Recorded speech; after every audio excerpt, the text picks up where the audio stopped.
Kasako Media, tunaangazia maisha, tunaandika kesho. Ziara yetu ilikuwa na lengo la kutembelea miradi ya ujenzi wa barabara ambazo zinaitwa access roads kwenda kwenye viwanja ambavyo vitatumika kwa ajili ya mashindano ya AFCON 2027. Niseme kazi hizi hadi tarehe 30 mwezi wa 7 zilikuwa 0%. Lakini nina faraja na furaha kuwaeleza kwamba kazi hizi zilianza zote kwa wakati mmoja tarehe 3 mwezi wa 8. Lakini leo hii tunavyozungumza, kwa mfano zile za kule Kigamboni, wale wamefikisha 75% ya kazi inayotakiwa kufanyika kule. Ukienda pale uwanja wa Taifa, wao wana asilimia kati ya 15 na 20. Ukija uwanja wa Leaders, wenyewe wana asilimia 68 mpaka 70 hivi, kutokana na maelezo ya wahandisi hawa. Na hapa tumekuja kuna asilimia 20. Kwa hiyo ukitafuta average tuko kwenye karibia asilimia 50 kwa kazi hizi ambazo zimeanza tarehe 3 mwezi wa 8. Kote tumetoa maelekezo. Tulianza kule Kigamboni tukisema ili kuunganisha zile barabara, wao wamesema sehemu waliobakia sasa hivi ni kujenga zege, na lile zege wamesema wao wanaweza kujenga mita 50 kwa siku.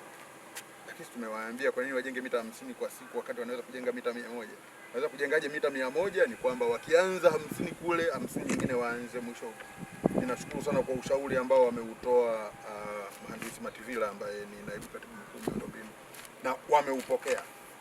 Tumefika pia pale uwanja wa Taifa, na wenyewe tumewaeleza kuna barabara ambazo zinaingia kwenye ile barabara kuu inayojengwa pale uwanja wa Taifa, na kwenyewe tumewapa maelekezo namna ya kuweza kuimaliza ile kwa haraka, ili angalau mpaka itakapofika tarehe 30, badala ya kuishia 50% kwenye barabara hizi, angalau ziwe zimepanda kufika hata 60%, na hili linawezekana. Vivyo hivyo kwenye eneo hili mmenisikia nikitoa maelekezo kwamba hapa walipokwisha kufika tayari wanachotakiwa kumwaga hapa ni kitu kinaitwa CRR C1, na material wanayo, mnaona hapa kokoto tayari ziko hapa.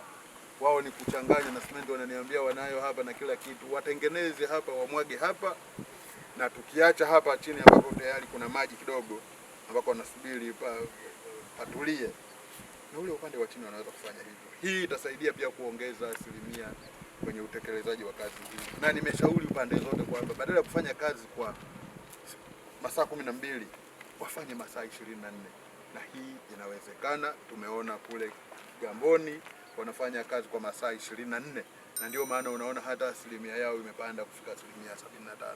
Tupeleke shukrani zetu kwa mama na kwa serikali kwa ujumla kwamba wananchi wa Mbweni tumefarijika sana, na wakandarasi wetu mimi wanapita na waona, nafahamiana nao.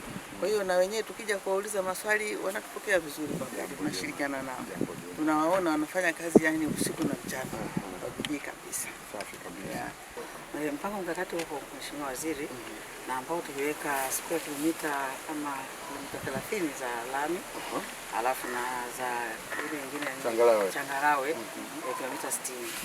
Kwa miaka 5 tutakuwa madarakani sisi tunatengeneza, na mambo mengine ya maendeleo ya huko. Kwa karibu barabara zote hizi ambazo ninashughulika nazo ziko kwenye mpango mkakati wetu wa mtaa wa Malindi Estate.